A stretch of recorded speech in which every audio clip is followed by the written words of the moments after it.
কখনো কি এমন কোনো জায়গায় গিয়েছেন যেখানে প্রতিটি সকাল শুরু হয় মানুষের সংগ্রাম আর নতুন স্বপ্ন নিয়ে?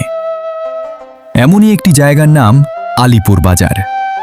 সূর্যের প্রথম আলো ফুটতেই নদী আর সাগরের বুক চিরে ফিরে আসেন পরিশ্রমী জেলেরা।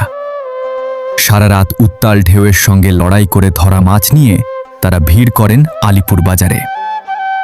তাদের চোখে থাকে ক্লান্তি, কিন্তু বুক ভরা আশা। আজকের আয়েই হয়তো চলবে পরিবারের সংসার, সন্তানের পড়াশোনা আর আগামী দিনের স্বপ্ন। বাজারের ব্যস্ত মোটরসাইকেল স্ট্যান্ড যেন এই জনপদের প্রাণ। প্রতিদিন অসংখ্য মানুষ এখান থেকে ছুটে যান জীবিকার সন্ধানে।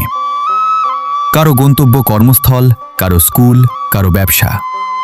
প্রতিটি যাত্রার পেছনে লুকিয়ে থাকে একটি করে জীবনের গল্প। আর এই ব্যস্ততার মাঝেই মাথা উঁচু করে দাঁড়িয়ে আছে আলিপুর কেন্দ্রীয় জামে মসজিদ। আজানের সুমধুর ধ্বনি যখন চারদিকে ছড়িয়ে পড়ে, তখন যেন সব কোলাহল কিছুক্ষণের জন্য থেমে যায়। মানুষ এক কাতারে দাঁড়িয়ে মহান আল্লাহর কাছে শান্তি, রহমত ও বরকত কামনা করেন। আলিপুরের প্রকৃতি যেন মহান সৃষ্টিকর্তার এক অনন্য উপহার। নদীর শীতল বাতাস, সবুজের বিস্তার, নীল আকাশ আর সূর্যাস্তের রঙিন আলো মিলে সৃষ্টি করে এক অপূর্ব দৃশ্য। এখানে এলে মনে হয় প্রকৃতি নিজেই যেন মানুষকে নতুন করে বাঁচতে শেখায়। আলিপুর বাজার শুধু একটি বাজার নয়, এটি হাজারো জেলের ঘাম, হাজারো পরিবারের স্বপ্ন, অসংখ্য মানুষের পরিশ্রম আর ভালোবাসার এক জীবন্ত ইতিহাস। এখানকার প্রতিটি রাস্তা, প্রতিটি দোকান, প্রতিটি মানুষের হাসি কান্না মিলে গড়ে উঠেছে এক অদ্ভুত মায়ার বন্ধন।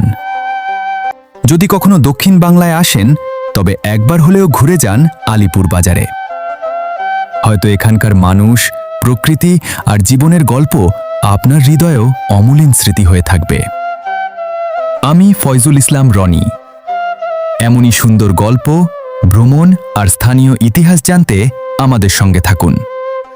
ভিডিওটি ভালো লাগলে লাইক, শেয়ার এবং চ্যানেলটি সাবস্ক্রাইব করতে ভুলবেন না। আল্লাহ হাফেজ। বিশুদ্ধতার প্রতিটি ফোঁটা, ফাইজান ড্রিঙ্কিং ওয়াটার। বিশুদ্ধ পানি সুস্থ জীবনের অঙ্গীকার।